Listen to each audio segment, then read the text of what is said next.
Comment je vois les choses? Je vois l'humanité terrestre comme un projet.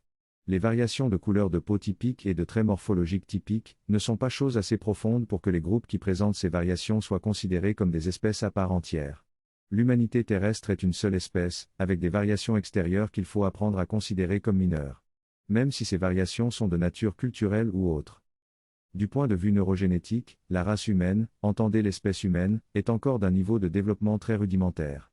Ses capacités neuropsychiques sont très rudimentaires.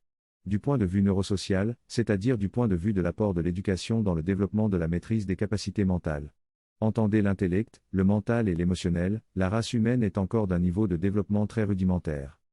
Que ceux qui veulent s'extasier devant les petites choses belles qui égayent le monde, le fassent. Mais pour ma part, pour me relier au plaisir et à la joie au-dedans de moi, je n'ai pas besoin de feindre de me faire un portrait merveilleux du monde. La situation de la race humaine est une situation extrêmement problématique et extrêmement difficile, et c'est par les efforts des hommes d'élite ici et là, qu'une partie de la race humaine peut respirer et sourire au milieu de ce qui est par ailleurs, un chantier où pas encore grand-chose n'a encore été fait. Où l'essentiel reste à faire. Je ne crois pas au supposé pouvoir du peuple, parce que je sais que le peuple n'existe pas. C'est un concept idéologique surimposé au fait de la population, et qui répond aux besoins de l'instinct grégaire de l'homme terrestre. La population est un bigarré, dont le seul socle commun s'identifie aux besoins vitaux de l'homme terrestre, et aux instincts premiers et aux réactions primaires qui découlent de ces besoins vitaux. Je vois l'humanité terrestre comme un projet. Et c'est pour faire avancer ce projet que je travaille. Je ne me sens pas concerné par des combats identitaires et des combats idéologiques, et je considère les identifications communautaires de quelque nature, comme des maladies mentales, qui sont certes normales à observer au sein d'une race mineure, tant du point de vue neurogénétique que du point de vue neurosocial. Maladie mentale encore, les frontières et toutes les divisions qu'elles supposent et qu'elles incarnent. Mais encore une fois, à ce stade de la race humaine, c'est normal. Mais il faudra soigner ces maladies un jour ou l'autre. Quels sont les domaines importants pour faire avancer le projet de l'humanité terrestre? L'objectif principal recherché, c'est de conduire l'humanité terrestre jusqu'à ce qu'elle établisse et maîtrise les termes d'une civilisation mature. Et une telle civilisation se distingue par 3 grands critères: elle a développé une science médicale capable de garantir la bonne santé de chacun. Elle a développé une science technologique capable de garantir la pleine et saine abondance pour chacun. Et elle a développé un système éducatif capable de garantir la maturité psychologique à chacun. Pour faire avancer les différents domaines importants pour le projet de l'humanité terrestre, il faut des hommes d'élite dans chaque domaine. Et il faut que ces hommes d'élite travaillent avec endurance et patience, en étant insensibles aux cris émotionnels d'urgence que les gens ne cessent de lancer et d'entretenir. Ne s'imaginant pas que la récurrence de ces cris émotionnels ajoute au problème. Mon domaine de service planétaire, entendez par service planétaire, le domaine dans lequel on choisit de s'impliquer dans la perspective générale du projet de l'humanité terrestre, est celui de l'éducation. Et la base de l'éducation, c'est de s'occuper du développement de la force psychologique et de la force psychique des individus. Et la prochaine grande étape de mon travail, sera de proposer un grand livre de référence pour une discipline qui pourrait s'appeler sciences psychiques. Lequel grand livre de référence devra se développer en une école psychique, dont l'ambition sera de constituer un centre éducatif au rayonnement planétaire. Si l'écriture du grand livre de référence est un objectif qui sera effectif dans ma présente incarnation, le plein développement de l'école est prévu pour mon incarnation suivante. Quand sa fondation peut survenir dans mon actuelle incarnation. Donc non. Je n'ai pas une perspective d'enjeu et d'échelle qui pourrait se comparer à ce que vous connaissez et à ce que vous vivez. J'ai une excellente maîtrise de mes capacités intellectuelles et de mes capacités mentales, et j'ai une excellente maîtrise de mon système émotionnel.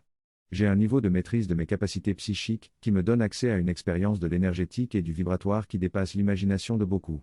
Et qui me donne des moyens d'action qui défient l'entendement. Et je ne ressens aucun besoin et aucun désir de célébrité. Et si j'ai quelques élèves qui travaillent sous ma direction, ce n'est pas parce que cela m'intéresse d'avoir des élèves, c'est parce que c'est une bonne chose de prendre soin de ceux qui se relient à mon enseignement et qui veulent travailler sous mon inspiration, à développer leur compréhension et leur force.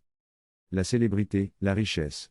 Ce ne sont pas des choses qui m'intéressent, et le fait même de devoir travailler pour gagner l'argent nécessaire pour prendre soin de ma vie terrestre et des personnes dont je suis matériellement responsable pour quelque raison, cela est davantage une contrainte pour moi, qu'autre chose.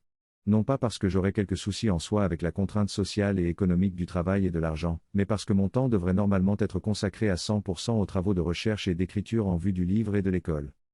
Pendant des dizaines d'années, j'ai travaillé intensément pour récupérer des connaissances énergétiques venant de ma mémoire transincarnationnelle, pour éveiller et maîtriser des capacités psychiques plus élevées, et pour développer mes recherches actuelles et mes connaissances actuelles sur l'énergétique et le vibratoire. Pour devenir un expert dans le domaine de la science psychique. Aujourd'hui, j'ai suffisamment d'expertise et de maîtrise pour pouvoir écrire ce qui sera l'un des livres les plus importants de l'humanité. Reste à m'acheter le temps nécessaire pour pouvoir me consacrer pendant quelques années, à 100%, au travail d'écriture de ce livre. Si je dois me souhaiter quelque chose à moi-même en ce jour anniversaire, c'est que l'année qui s'ouvre voit l'achèvement de mes travaux spéciaux pour la maîtrise des conditions financières et matérielles dont j'ai besoin pour m'isoler complètement de la vie active, pendant les années nécessaires pour accoucher du livre de référence. Certes, je continuerai toujours à prendre soin de ceux des élèves qui souhaitent continuer à travailler sous mon inspiration. D'autant que c'est toujours une grande joie pour moi, de constater que même dans cette époque de ténèbres et de mirages, il y a quelques consciences et quelques intelligences qui savent saisir l'enseignement cosmique et qui savent reconnaître la trame du futur. Je ne travaille pas pour le présent. Je travaille pour le futur. Je suis venu déposer de la connaissance sur cette planète et dans cette race, je suis venu fonder une école qui sera un phare majeur pour cette race. Et pour cela, j'ai dû travailler intensément, et je continue de travailler intensément, pour réveiller et pour éveiller en moi les capacités nécessaires pour pouvoir accomplir un tel service. Les petits enjeux ne m'intéressent pas. Ni la célébrité ni l'argent ne sont un but, ni mon image ni ma réputation n'ont d'importance. Et aucun combat identitaire ne me paraît être autre chose qu'une maladie mentale infantile.